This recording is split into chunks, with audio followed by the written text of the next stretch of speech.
Hey up, it's Steve from that old Yorkshire geek, and we've got the new Lord of the Rings series that has started. Lord of the Rings of Power. So I'm going to do a review of the first two episodes. It won't go on forever, like the episodes seem to, although I didn't hate them. Right, so we'll just get on with it, shall we?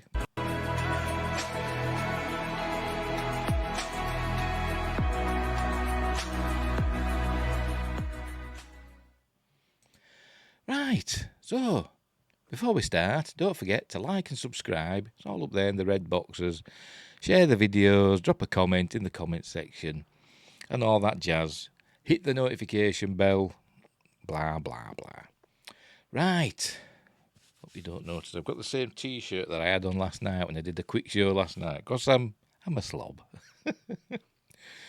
But whatever. Right, so let's get on with it. So we're going to go through the episode. Obviously, I'm not a huge, Lord of the Rings scholar.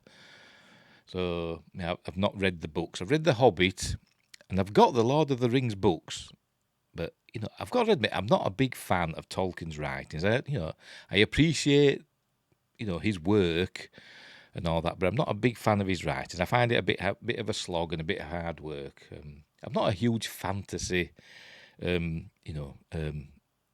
fiction fan. As in books and stuff. I'm more of a science fiction and horror and stuff like that. But anyway, enough of that. So we're going to go through the episode. So here we go. There we go. So we start off.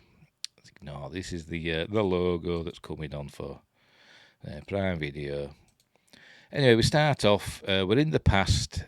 There we go. In the when Galadriel, or Galadriel, I can't roll my R's, but everything's got rolled R's, names and things.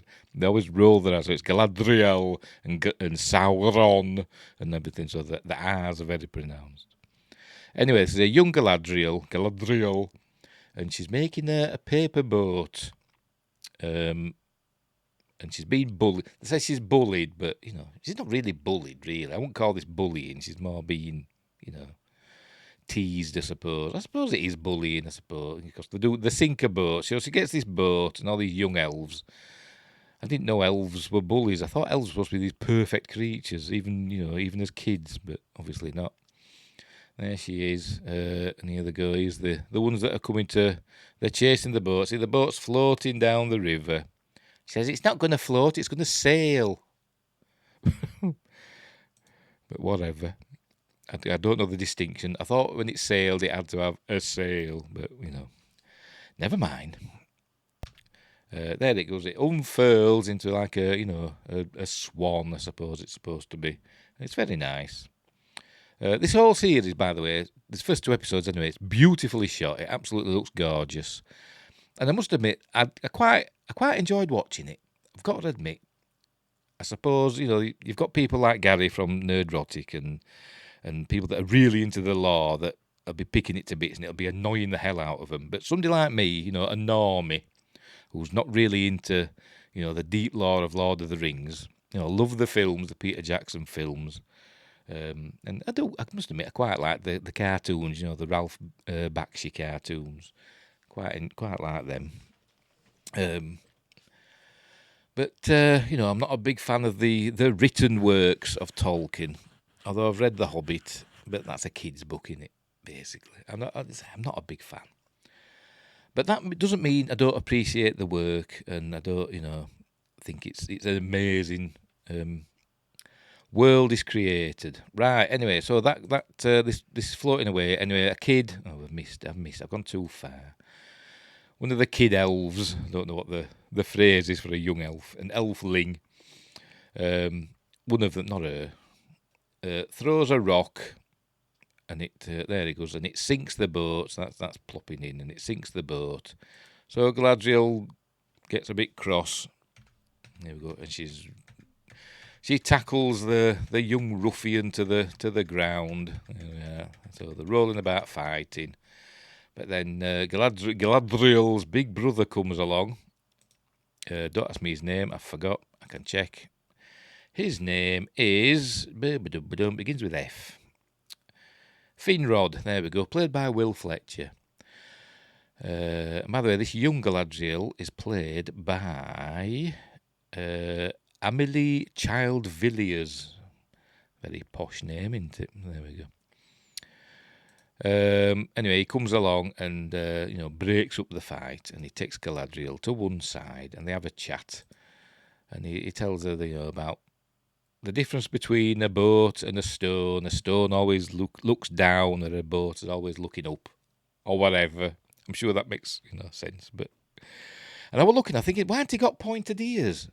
When I watched this, I thought, he ain't got pointed ears. Is he an elf? But then he turns his head, and we do see that he has got pointed ears. See if I can find it. I better don't. But he has got pointed ears. It was just the angle that made it look as though he didn't have points on his ears. And you can see a little bit there, look. But they're not very pronounced, I must admit. Anyway, he's going off. There's been some sort of meeting that something's up. And we learn that Morgoth has attacked the Tree of Light. I don't know the lore. I'm sure it's all got amazing words to describe it. But Morgoth, I think it's Morgoth, he destroys this tree, so the light goes out. So basically a war starts. There we go. So they set out from Valinor, and they go to Middle-earth. There we go, and the war starts. So there's these, what are they called? There's eagles and fell beasts and all sorts kicking off. Big battles and wars, and it's all very dramatic, and it looks cool. I don't think that is that an eagle? It's some sort of bird of prey fighting whatever they are, a dragon-like thing. Fell beast, that's what they call them in Lord of the Rings, the fell beast. I don't know what the proper term is. Anyway, so all this is going on. And here we go, here's Finrod fighting orcs in Middle-earth, which is where Morgoth, obviously has set up his kingdom or whatever. Anyway, so the war ends and the fight off the orcs, and Galadriel's here making a pile of helmets. Obviously, Finrod's being killed. It's quite slow, I must admit, this first episode. There's a lot of lingering shots. There we go. There's a big pile of helmets. I don't know. Did she make this pile? How did she get up there? Did she have a ladder? Maybe she climbed up that tree and threw them on. Or something. Anyway, so here we go. It says first look at Sauron. We learn that one of Morgoth's lieutenants, or whatever, however it is described, is called Sauron. And she goes Sauron, rolling her R's, with all these orcs under his command. And Morgoth left his, or Sauron, or whoever, left his mark on Finrod. Finrod were killed, and he left his mark on him, this symbol here, which comes back later in the episode. And I don't know, but apparently Finrod were killed by a werewolf, but it doesn't show it in this. We see him with all claw marks on him. But then Galadriel decides that she's going to avenge her brother, so she takes his dagger and somehow becomes commander of the Northern armies. I don't know what that means. Does that mean anything? I don't know. Is she like the Spaniard in Gladiator? He was commander of the Northern armies, wasn't he? Is she like him?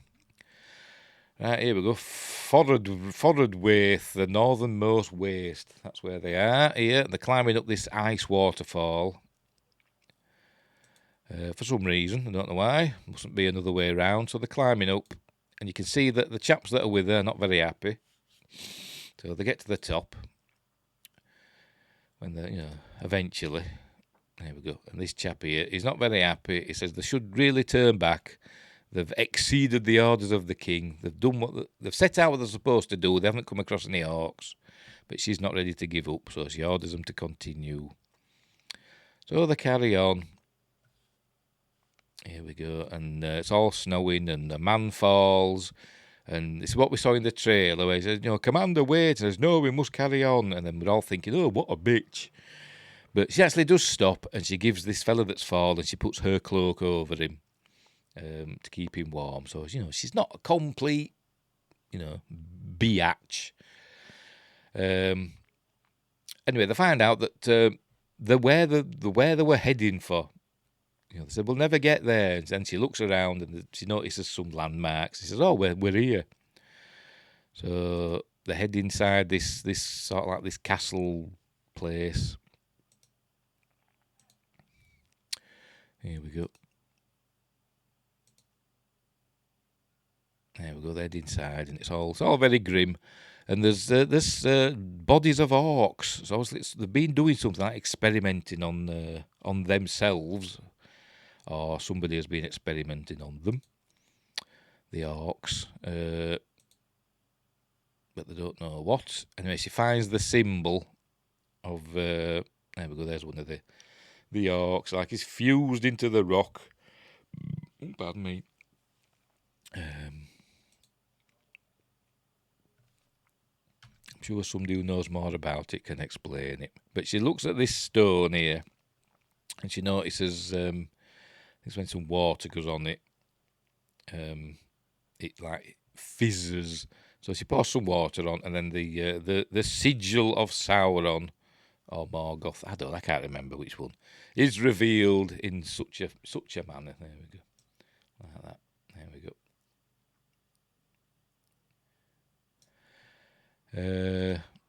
So she knows they're on the right track, but the chaps that are with her are saying, well, this place has been deserted for years. They could be anywhere. The orcs, they've obviously moved on. But she's not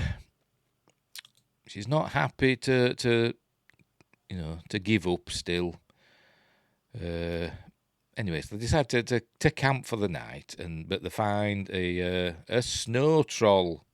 So this snow troll starts beating up the orcs. The elves. I don't know if it kills any of them. I don't know, but it's it gives them a good hiding. And then Galadriel, I've gone too far. Saves the day. There we go. She does a big jump off a sword. But she's an elf. Elves can do stuff like that, can't they? They can defy gravity. I mean, remember Legolas in the Hobbit films? I think it's in the last one, isn't it? The Battle of the Five Armies, where he's running up the collapsing stones, defying gravity. But elves can do stuff like that, can't they? Because they're amazing. Anyway, she dispatches this snow troll in double quick time. But then a men turn on her, basically. I think she kind of accuses them of like a mutiny, sort of. But they said to her, no, she's defied the king.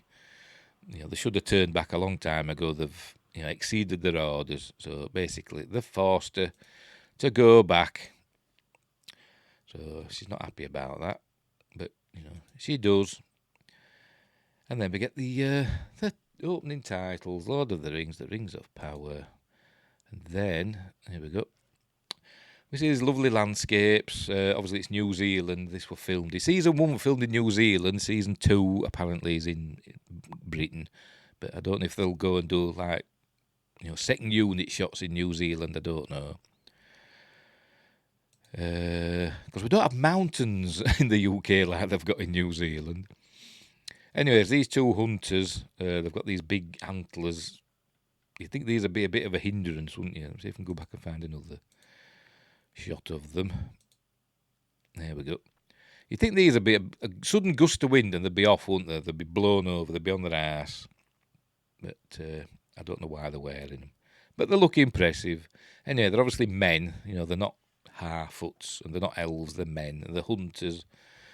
And this one here, he mentions the Harfoots. He says, don't they get caught by the Harfoots and to make out that it's some sort of monster. But obviously, we know they're not. And there he is. Anyway, they carry on, and then the Harfoots appear. There they go, they pop up out of the grass.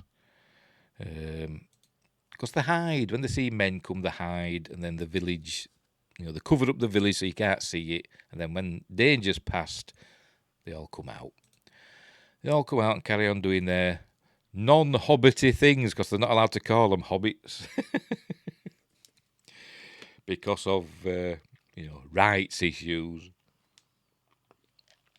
Excuse me, have a drink of water. Here we go. There's Sir Lenny Henry as, don't ask me his name, I've forgotten. Sir Lenny Henry, where he's playing Sadok Burrows. He's kind of like the leader of this group of Harfoots, and there's some others that they've all got names. Don't ask me what they are, I can't remember. But he thinks something's up because they've seen hunters and stuff. Obviously, they don't see them very often. It's like an omen. He's got this big book with little sort of like hieroglyphics in of. I don't know if it's stuff that's happened in past or like omens of things to come. I don't know, but he's reading it and he's saying, something's up. Anyway, by the way, everybody's asking where Nori is, so this is where we're introduced to Nori Brandyfoot, played by Markella Kavanagh. Actually, plays the part really well. Where are we? There we go.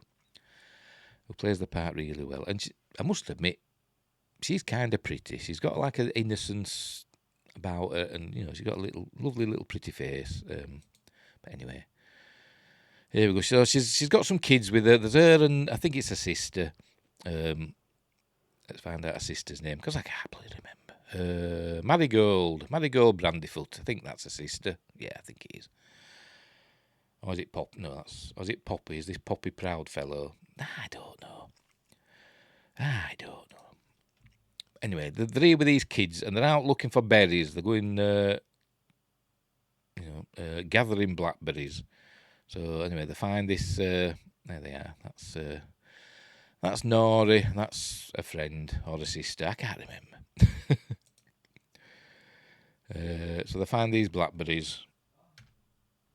There we go. The kids are stuffing their faces with blackberries, and obviously they're gathering them up as well. But then they find a footprint.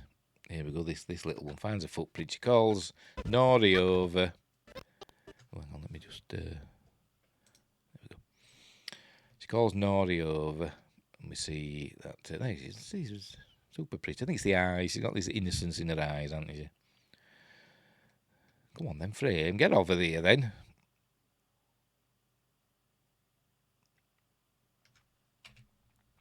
A bit quicker. There we go. There's a footprint there, and obviously it's she says it's a wolf, but we see it, a glimpse of it, and it doesn't look like a wolf to me, but whatever. Is it what they call them? They had them in Lord of the Rings. A wag. Is it one of them? I don't know.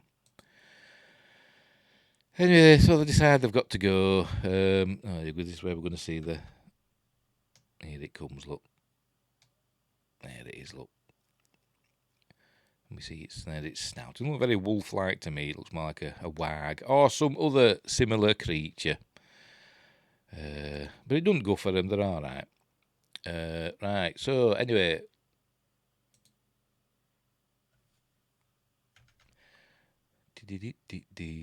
Where are we? Oh, here we go. We're in Linden. I think it's Linden. Where the elves are. And this is Elrond is writing a speech for the king. And this is a word here he's not sure about. Obviously, he's got a red. He must have different colours of his inks because he's crossing this one out in red. All that's in black. He's crossed that out in red because he says dead animal, but he ends up using the word carcass. It's all about word usage. And there he is with his lovely hair.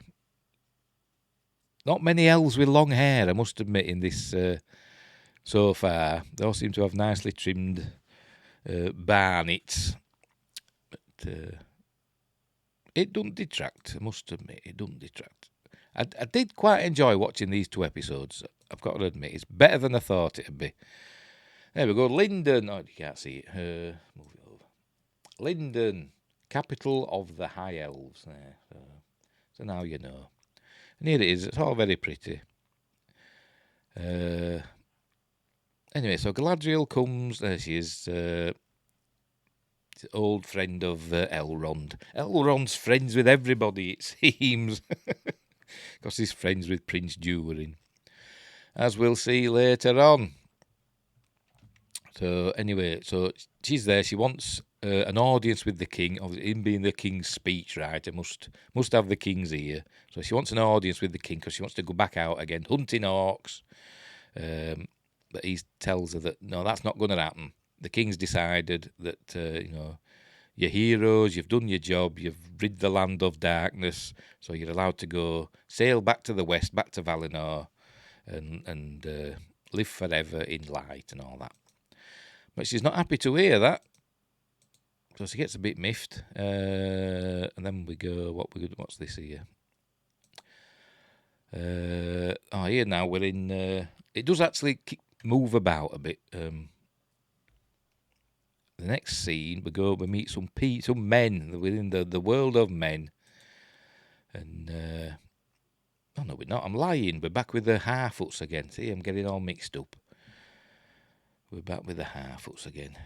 Anyway, there we go. They're like snails for some reason. Later on, it makes me cringe.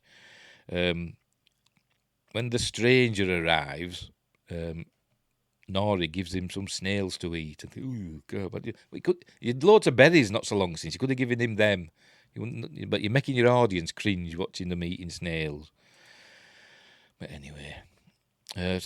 Basically everybody goes on here about Nori. She's the Frodo. She's the Frodo and Bilbo Baggins of this story. She wants adventures. And they say, no, you don't want adventures. We hide from things. We stay safe. It's all about staying safe, right?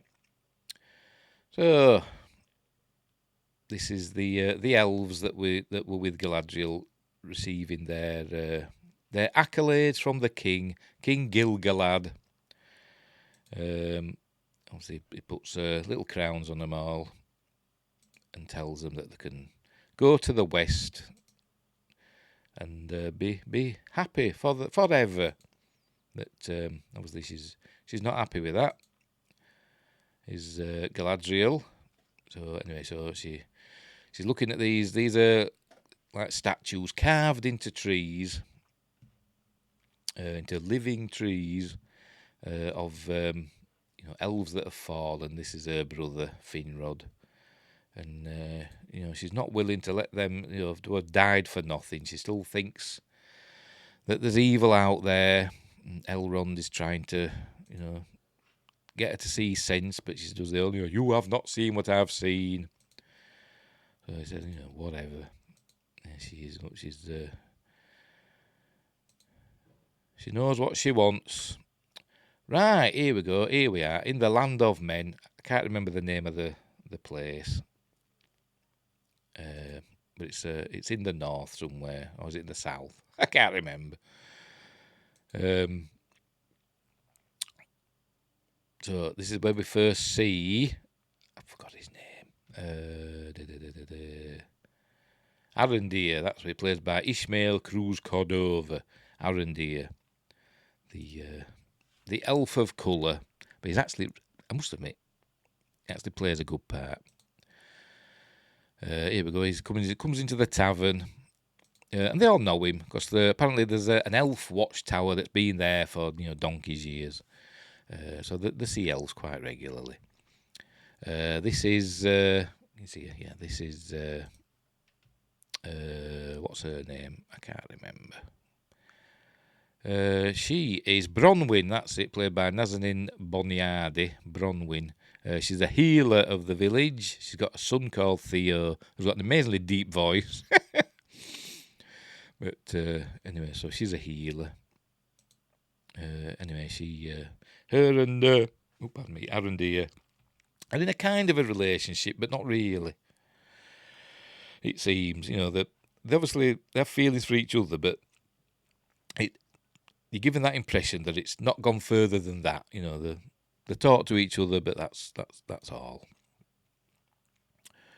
This young chap here is not happy with the elves being there, so tries to start a fight, but it doesn't happen. And he backs down. Blah blah blah. They're looking lovingly in each other's eyes. Then he sees them, and so rumours are going to start that she's in love with an elf. Anyway, him and this chap, don't ask me his name, obviously a cohort of his, they head back to the watchtower. And then the dialogue here, I thought, an elf wouldn't say that, or you wouldn't think an elf would say that. Arondir says to this chap, he says, you smell of wet leaves or something. He says basically you smell. He goes, I don't. And I thought, that's not very Tolkien-y, but never mind. It's only one thing. Apart from that, he plays a good part as Arondir, and he's got good screen presence. This is the commander of the watchtower, and says they're being recalled, so they're heading back. Obviously, Arondir doesn't really want to go back because he suspects something's going on. There's always people suspecting that something's up. People have got feelings about things, but their immediate superiors obviously don't believe them. Anyway, there we go. So she's heard that they're leaving anyway. So it's obviously come to say goodbye. But then they find out a chap arrives with his cow. Here we go. So they check his cow. He says his cow's ill. She'd been grazing over near another town. That's what it's called. In the west. And Arondir checks her milk. There we go. He checks the udders, and it's coming out black. So there's obviously some evil. Evil is afoot if it's making the cows have black milk. So he decides he's going to go check this other town. I can't remember what it's called. Begins with a H. And Bronwyn goes with him because she was born there. That's where she used to live. She grew up there. Meanwhile, Theo and his friend here, don't ask me his name, they've come to this place. I don't know where it is, but apparently if they're caught there, they'll get their teeth knocked out. So it's obviously a tough fella that owns it. And there's... he pulls his floorboards up in this. It's obviously some sort of barn. Anyway, he finds this broken sword, and when he gets blood on it, it all lights up, as we will see in a moment if I can get it on the right part. But I've missed it. So he touches it and he gets blood on it, and I've got a feeling Theo's going to end up being a baddie in this because he's a bit like he's a bit Anakin Skywalker-y. He's impatient and there we go. There's the symbol of there we go. Then it glows because of the blood. Look, the symbol of Morgoth or Sauron or whatever the hell it is. I don't know. So he's got that sword now, which is obviously something to do with the bad guys, because apparently them people, they were not allies, but they were servants. That's it, servants of Morgoth and Sauron during the war, but obviously not anymore, or are they? Because the elves still distrust them. So Gil-galad and Elrond talking about elfy stuff. They're basically, denying that anything's wrong.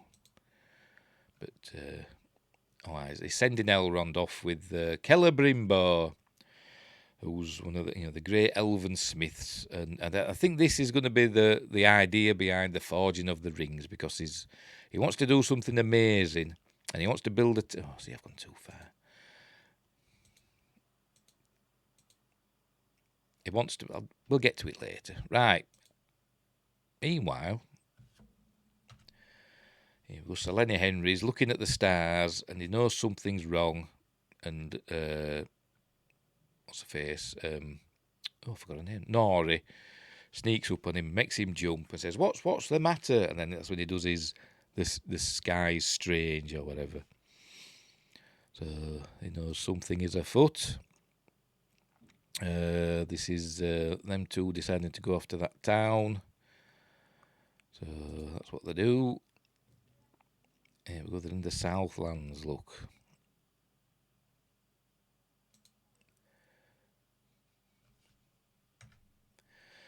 Right, so we'll go out of the Sundering Sea. This is the ship heading towards Valinor, and they're taking these ladies here. These, I don't know what they are, priestesses, whatever.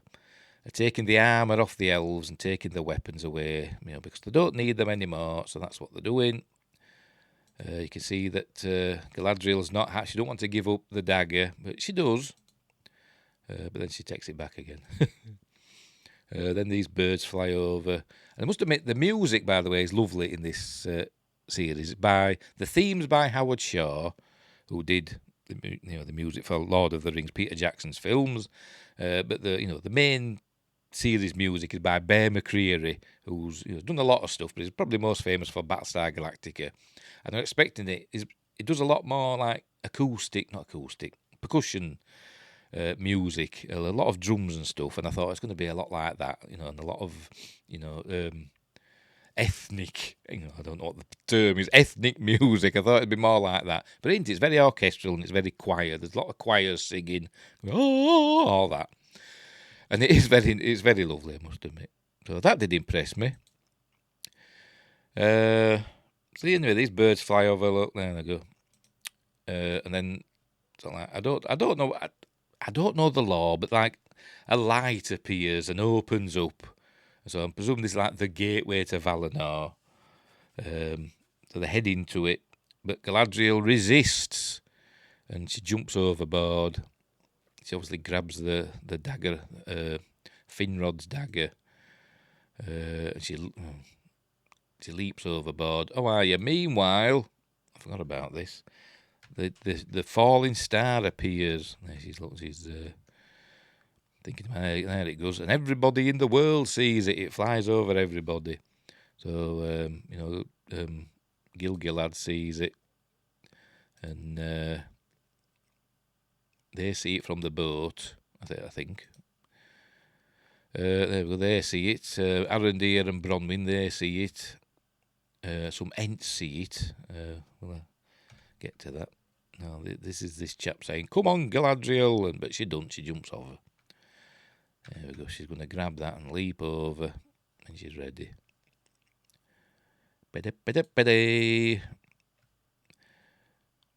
See, all the other elves have gone on to Valinor, but Galadriel doesn't. As we will see. There we go. She's jumped over. She's in the middle of the Sundering Sea now. She's a really good swimmer. Never mind, dying of exposure in the freezing cold water that's probably, a couple of degrees above freezing, but never mind. There's Gil-galad again. Oh yes, he catches this leaf. The leaves are starting to fall, and then he turns it over, and see all this blackness on it that's growing. So obviously, there's a cancer in the heart of Middle-earth, and all that stuff. Right, anyway, the thing crashes. See, I've missed the bit where that happens. Anyway, whatever. So Nori sees it. Happens to come to Earth, the meteor, or meteorite, near the Harfoot village. And Nori goes to investigate, obviously, because she's our Frodo. Oh, there we go. Gone too far. There we go. And we see there's a chap in the middle of this eye-like fire. There he is. Anyway, so that episode ends. And I must admit, I did quite enjoy it. Some people have said it was quite boring, the first episode, but I actually didn't find it boring. I thought it was quite good. A good introduction, and I wanted to see more. Luckily, there's another episode that we can see more of. So we'll get that. We'll get that up. So just give me a second. So we'll go back. Look at the Middle Earth map just while I sort this out. It won't take me 2 secs. Right, pause that. Did it. Window capture, where are you? Did it. I'd have them all lined up and ready, but it slows down. I've got a computer that's supposed to be super ace, but it really slows down. Rings of Power. Yeah. So I've got to do all this while you watch me. Right.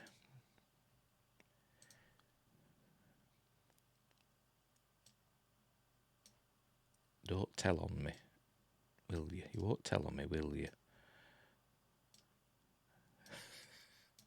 Right. So we need to move this down so you can see me.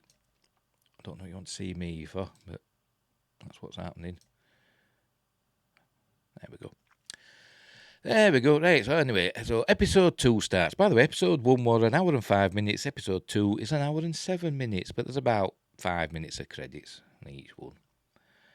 Or thereabouts. There's a previously on, even though we've just seen it. We don't really need to see that, do we? There's R&D with the black milk from the cow. That's seeing the meteorite fall to Earth. That's Norrie seeing that. And then we have opening credits. We didn't have opening credits on the first episode. We just had a title screen that said Rings of Power. Here we've got opening credits. And we can see there's rings, a ring motif. This is where we hear Howard Shaw's theme. And it's okay. It's okay. It's very nice. It's what we'd expect, I suppose. There we go. And the imagery is very, it's like we saw in Peter Jackson's films. They said they're trying to move away from that, but they got Howard Shaw to do the bloody theme, didn't they? So, and they got the production designers, the artists and stuff from the original Peter Jackson films to do a lot of this stuff. So anyway, there we go. So there she's still in the middle of the sea. Obviously, there isn't a time jump. So she sets off swimming. God knows how fast she's got to swim, but off she goes. Never mind, she'd probably, succumb to the cold within minutes. And there she's off swimming. Anyway, this chap here, the stranger. People say he's going to be Gandalf. I don't know. Maybe he is. I don't know. But he's in the middle of this fire. He's unconscious. Norrie's friend appears. And they have a bit of a kerfuffle, but then Norrie accidentally falls in to all these flames. But she says it's not hot. So obviously it's not hot fire.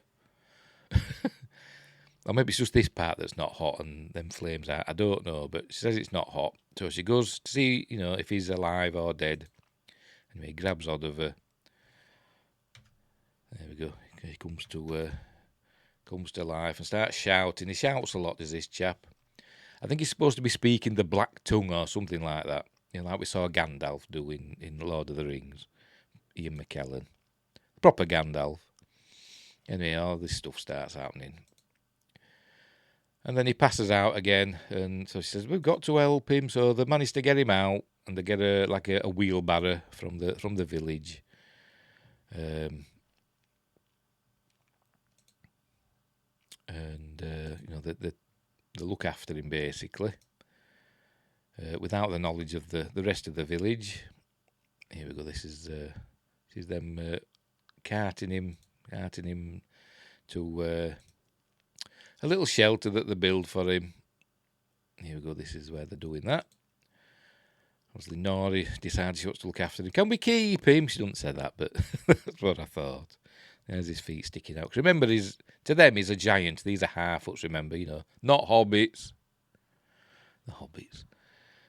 So he's like a giant to them. He's a lot taller.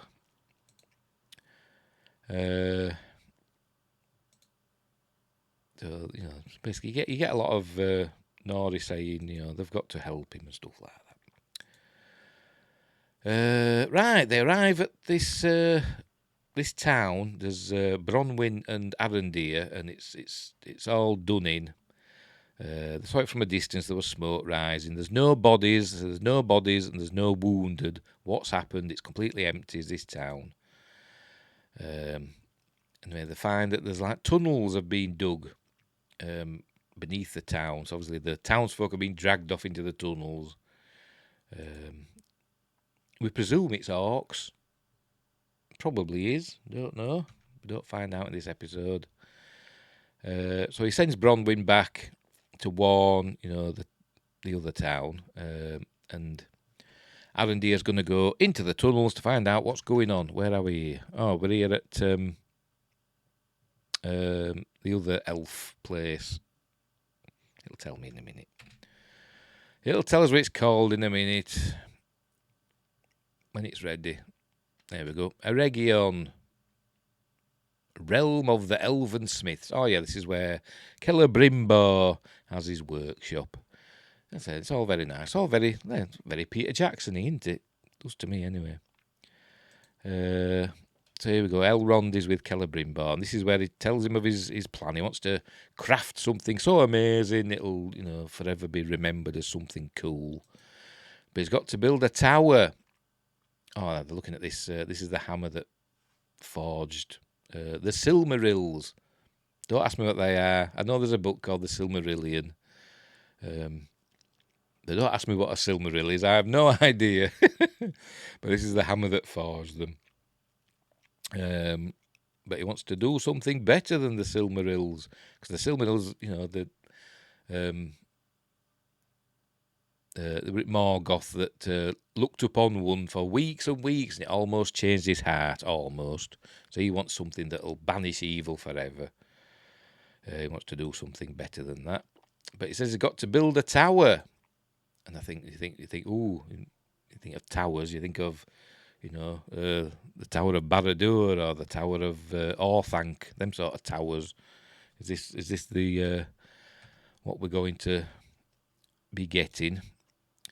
Because he wants something to generate enough heat to do this amazing thing. He doesn't say he's forging the rings of power, but you get that impression this is what's going to be the upshot of this, because he doesn't know himself yet what he's wanting to make.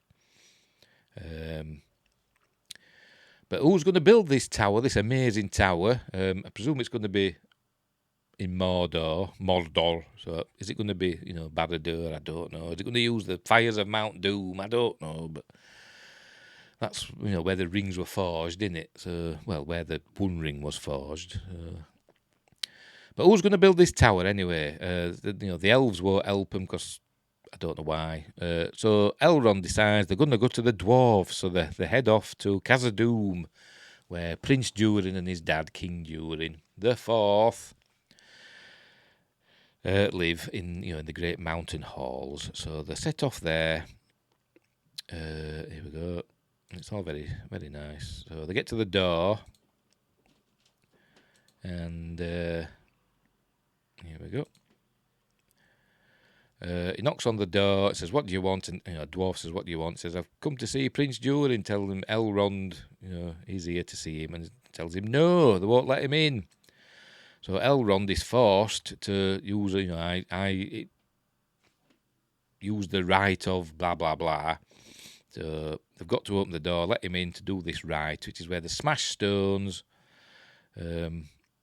But it's the only way he can get in to see Prince Durin. He sends Celebrimbor away, says, "I'll meet you back at Eregion."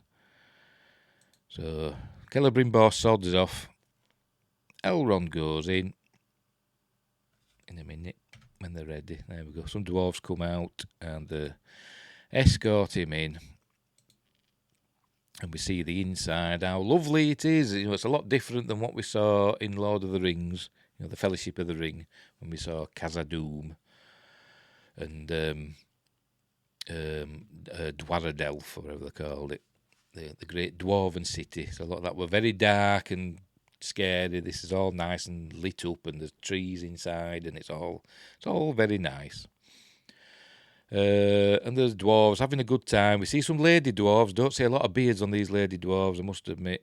Although, when we see Disa, the Princess Disa, she does have kind of wispy hairs there, but you've got to look hard to see them. So, I think they should have given proper beards myself. Or they should have said, she shaved. She should say, I've shaved me, she could have during saying, what have you shaved your lovely beard off for? And she said, I don't know, it itches or whatever. You'd thought they said something like that. Which is why she doesn't have a beard. They could have used that excuse, couldn't they? Anyway, right, so he's here talking to Durin, and they do this challenge with the rocks. And whoever loses is banished forever. So they start doing that. What's this? Is this Bronwyn heading back? Heading back to no, it didn't. This is the stranger is drawing out stars on this stone, constellations, and that becomes important later on. Nora interrupts him, so he shouts at her, does his black speech shouting, or whatever it is. If it's not black speech, I'm sorry. Does that, but then he calms down. She calms him down. She's like he's like Hulk, and she's the Black Widow. Sun's getting low, big fella. Anyway, she calms him down. Anyway, this is where she brings them the snails to eat. She tells him her name, sorry. She does that. I don't know why she does that. What's that got? She says, my name, Nori. She does that. And obviously, that must mean something. But he just repeats it. He don't tell her what his name is. Maybe he can't remember. So, here we go. So he's giving her a snail, giving him a snail. She just, plucked a snail out of its shell and ate it. I'm going to see it because it's disgusting. Come on, show us. Oh, so I'm going back to that again. Here we go. There, she's plucked that snail out of its shell. I'm going to shove it in a gob. She could have brought some. There we go. God, I'm going to be sick. Could have brought some blackberries, couldn't she? If you wanted to give me something to eat, she could have brought some blackberries, and everybody gone, oh, some blackberries, very nice. But no, they've got to show a disgusting, horrible thing.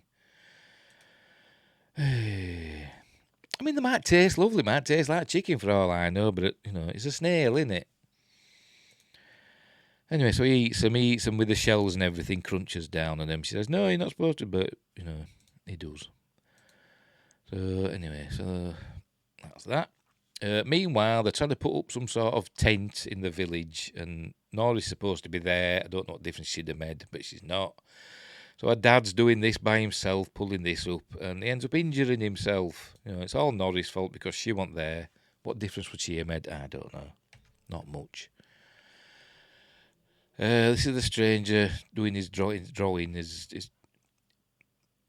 trying to tell her something, but she doesn't understand. Then a friend comes and tells her it's your dad. He's hurt his ankle. He saw him twist his ankle, and it looks sore. And they're supposed to be migrating soon. Apparently, they're supposed to be up in sticks and moving on, but he probably won't be able to. But they've got the wheelbarrows, haven't they? They could wheel him off. By the way, it's a very diverse cast. I've not mentioned that because it didn't really bother me, to be honest. The only one that's bothered me, the diverse cast, the people of colour in the series, it's not bothered me. Don't mind the elf of colour. Don't mind the half-foot of colour. The only one that's really bothered me, but it's on a logical sort of way, is Princess Disa. Obviously she's a dwarf of colour, but you think, how does that happen? They live underground. You'd think they'd be pale, wouldn't you? Because they very rarely go above ground, don't they? But anyway, whatever. But it didn't really bother me. And the character isn't too bad. She's friendly and stuff, and she's not. I don't mind. It's just like I say, it's not about her being the wrong colour. It's just how did the skin become so dark when they live underground? That's all I'm thinking about. But anyway, right, we go back to Galadriel in the sea. There she goes, she's swimming away. But then the monster comes. She sees a boat, and there we go. Not a boat, it's a raft. She sees a raft and all these people on. I don't know where they're from. I do know where they're from. They said they're from the Southlands because she meets Halbrand. And it says they're from the Southlands or whatever. But they were on a boat, don't know where they were going, but it were attacked by a monster. Pardon me, this chap here calls it a worm. And I were hoping that in the subtitles it had been a worm, WYRM, to give it that oldie worldy thing, but no, it just says worm. But it's it's a sea monster anyway. They're not happy about bringing her on board, but they do. But they find out almost instantly that he knows that she's an elf, and for some reason they don't like elves. I don't know why. People don't seem to like elves in Middle Earth for some reason, but men don't anyway. Maybe did a lot of men fight on Morgoth's side? Maybe they did. I don't know. Anyway, so they're not happy about that she's an elf, but then they see, hang on, they see something approaching, and they think it's their ship, but their ship are obviously sunk, and it's just the sail and the mast that's stuck on the fins of this worm. It's obviously not a worm. There we go. So it's heading towards them. And Gladriel, she ends up in the water again, and Halbrand, for some reason, unties the ropes from this big raft, and so he ends up on a smaller raft and lets all the others die.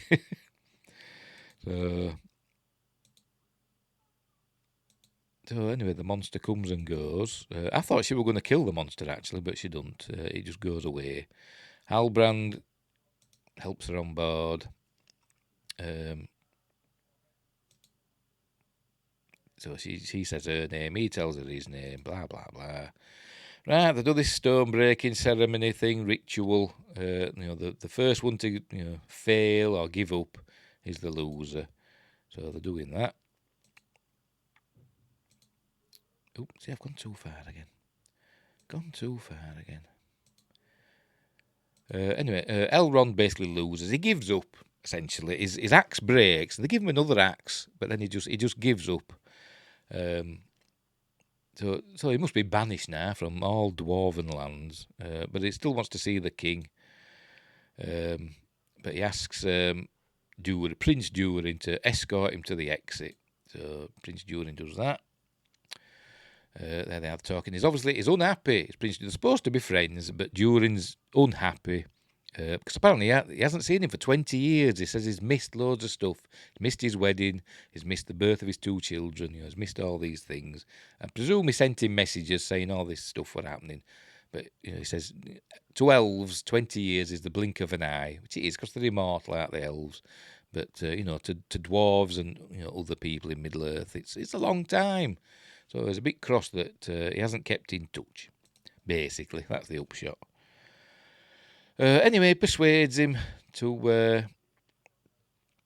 It don't persuade him to go see the king immediately. He kind of persuades him to take him to his house for dinner. Goes to meet. He says he'd be very happy to meet Disa and his children. So that's what he does here. They take him into his dwarfy house. And there's Disa. The kids are running about with the helmets or heads or whatever. Anyway, there she is. They're obviously very much in love, but he's a bit gruff. She's more friendly. She's happy to meet Elrond. She gives him a hug, as we saw just then. So it persuades Durin to let him stay for dinner. There we go. So they're having dinner. Don't know where kids are. They sent kids to bed, I suppose. You can just see there. It's got these like wispy hairs there. So she has a bit of a beard, but not much. So they do all this dinner stuff, and eventually he agrees to let Elrond see have an audience with the king. He wins them round as Elrond.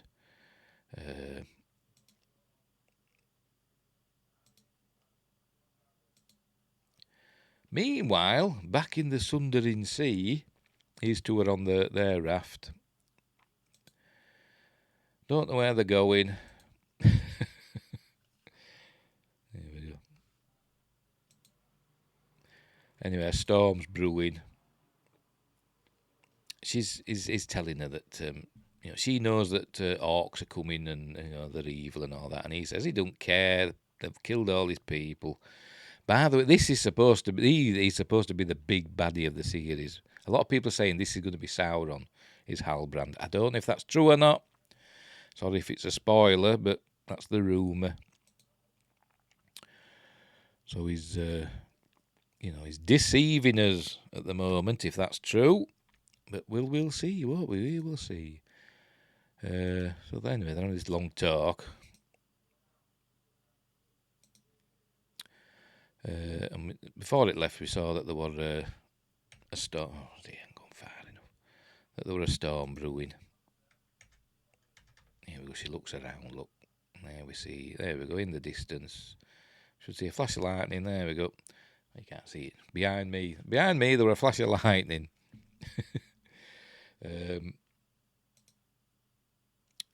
So anyway, Bronwyn comes back to the her town or village and tells them about what's happened to the other place, and it's been destroyed, and the townsfolk are all gone. But they don't want to believe it, so she heads home. Meanwhile, Theo has discovered something. I might have skipped over that. We'll see in a minute. Oh no, here we go. It's this bit.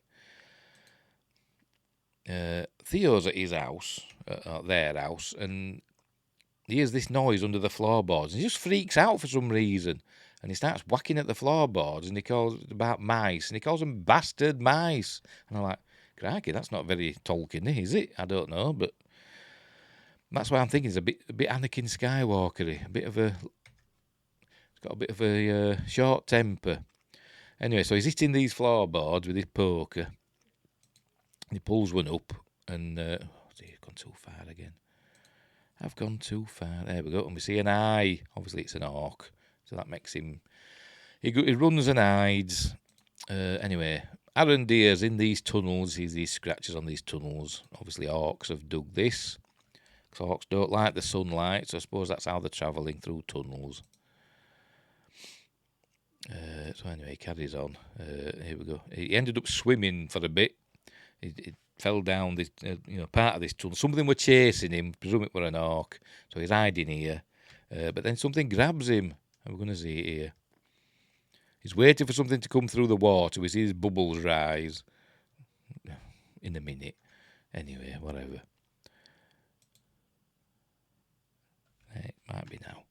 He's waiting for these something to come through the water. But then, here we go. Look. Hands grab him and take him away.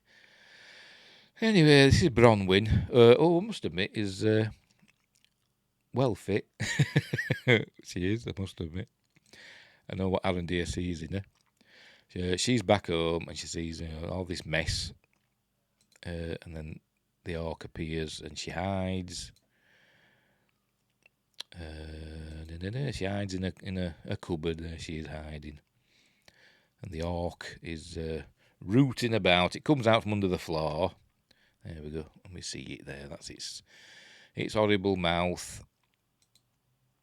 And we see its scary claws and stuff. Anyway, it's rummaging about in the house. But then this falls off, and it finds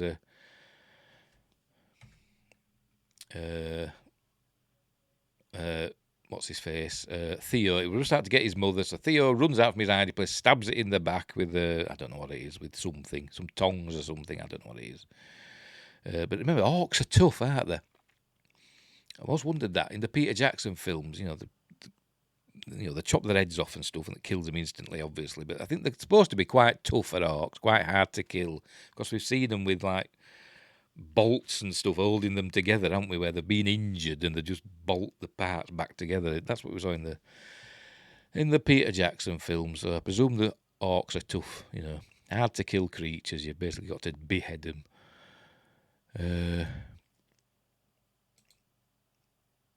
So anyway, they have a bit of a fight, and it's going to get Theo. He's the orc, but. Here we go. No, gone too far. gone too far. But Bronwyn, she sorts it out there because she's got the head of the orc, and she says, if you don't believe me now, orcs are coming. Right, we're middle of the storm. Don't know what happened to Arrendere, by the way. I don't think we see him again this episode, so we'll have to wait for episode 3, I think. So they're in this storm. It's the perfect storm. It's very reminiscent of that film. And sorry, I'm laughing because something happens that just makes me laugh. So they're on this little raft that it'd be smashed to pieces in a storm like this, to be honest. Galadriel, she lashes herself to this little mast that they've got. So you think, oh, she's clever. Look, she's lashing herself to the mast so she don't get cast overboard. And she says to Arrendere, take my hand, I will hold you, or whatever. But then the mast breaks. It breaks and she goes overboard and she's being dragged down to the depths because there's like big pulleys and stuff, big metal things attached to this mast that's pulling her down. I thought, well, so much for Galadriel's bright idea. But anyways, there's a rope attached to it, and Halbrand sees the rope being pulled down, and I thought he was going to grab hold of it, but he doesn't. He just there we go. There we see Galadriel sinking. But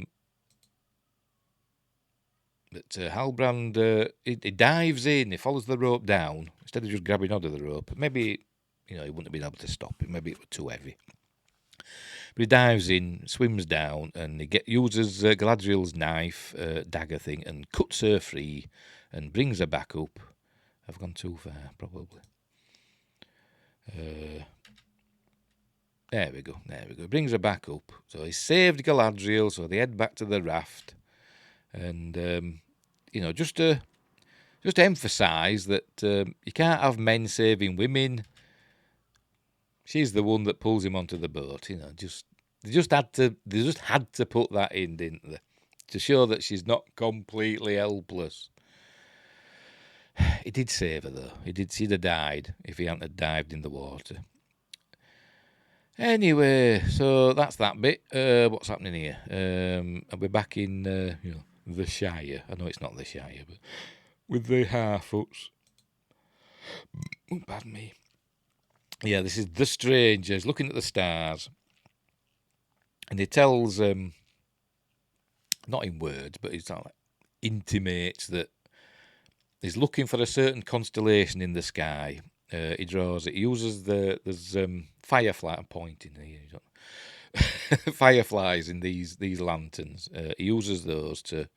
He speaks to them, like we saw Gandalf speaking to that moth and stuff. He speaks to them, and they're flying to the sky and make the shape of a constellation in the sky. In a minute. There we go. That's his doing the getting the fireflies, and there we go. There's his talking to them.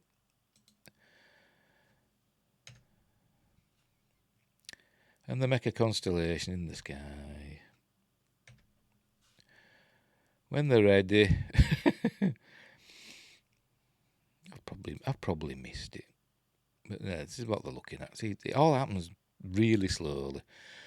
But anyway, it does that. So he wants to find this where he can see this constellation from, and Nori thinks she can help him. She thinks she knows where she can find out where they can find this constellation. I'm presuming it's Lenny Henry's book, because he's got this big book with everything in it. But as another thing, all these fireflies just suddenly die and they all drop to the ground and the lights go out. So that's obviously there's something evil is afoot again. Here we go. This is her friend, and the firefly dies in her hand, and all the others die as well. What happens here? This is Durin and his king. They're talking about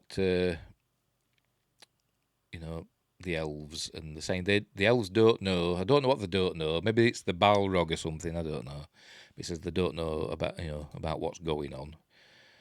So unless they know about the orcs, I forgot what's in here. Does it show us? They open this up, but I can't remember what's in. Does it show us? No, it doesn't show us. Oh, it's the, is it the Arkenstone? It could be. Is that the Arkenstone? Yeah, maybe. Right, it looked like it to me.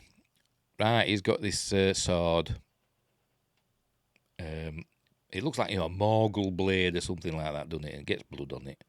And so he gets his blood on it. And it actually gets I think it gets a bit bigger here.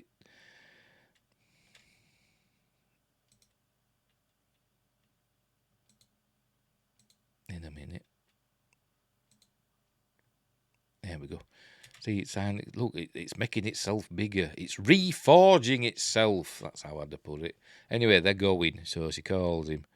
Bronwyn calls Theo. Come on, we're going. So, I'm coming, mother. She's got a great deep voice. So they set off. These are these the Harfoots? Or are these the townsfolk? I can't remember. Oh, I'll tell you. Oh, it's the townsfolk. They're all heading out. Look, they're leaving the town or village where they are. Right. So anyway, these are unconscious. They're asleep on their raft. Halbrand and Galadriel, and we see a shadow pass over them, and then it's a chap on a boat. There we go. We see a chap on a boat, and I think that's it. I think it ends. She looks up, and then puts her head down. Goes back to sleep, and that's the end of episode 2, I think. Yes, it is. Right, there we go. So, yeah, there we go. Right, we'll go back to Middle-earth. Where the Southlands, are they down here somewhere? I don't know. So, yeah, I enjoyed it. I must admit, I quite enjoyed it. Some people have said it's rubbish. I don't think it's rubbish. I think it's quite good to myself. I'm looking forward to episode 3 next week. It's made me want to see more. I don't think it's perfect. I don't think it's amazing. But I did enjoy watching it. So what can I say? I'm not going to lie and just say it's rubbish just for the sake of saying it's rubbish and saying it's a travesty to Tolkien. I mean, maybe it is. I don't know. But I enjoyed watching it. The story. I found the story intriguing. And I found the characters, quite well written. Some of the dialogue were a bit iffy. It didn't seem very Tolkien-y in some of the dialogue, but apart from that, I quite enjoyed it. So that's 2 episodes down, 6 to go. 'Cause there's only 8 episodes in this season, this $500 million season of TV. But yeah, I look forward to episode 3 next week, and we'll see what happens. I wonder what happened to Arondir. I'm sure he's fine. He's an elf. They get out of scrapes, don't they?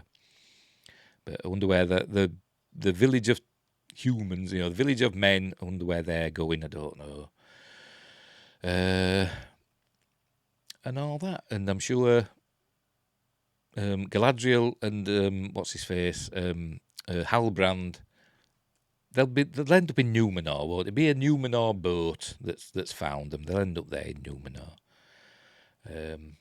So yeah, I look forward to episode 3. I found episodes 1 and 2 surprisingly good. And I was surprised because I was expecting it to be, a train wreck. Everybody's been saying it's going to be rubbish. It's going to be a train wreck. But it wasn't. I quite enjoyed it. And I was surprised. Yeah.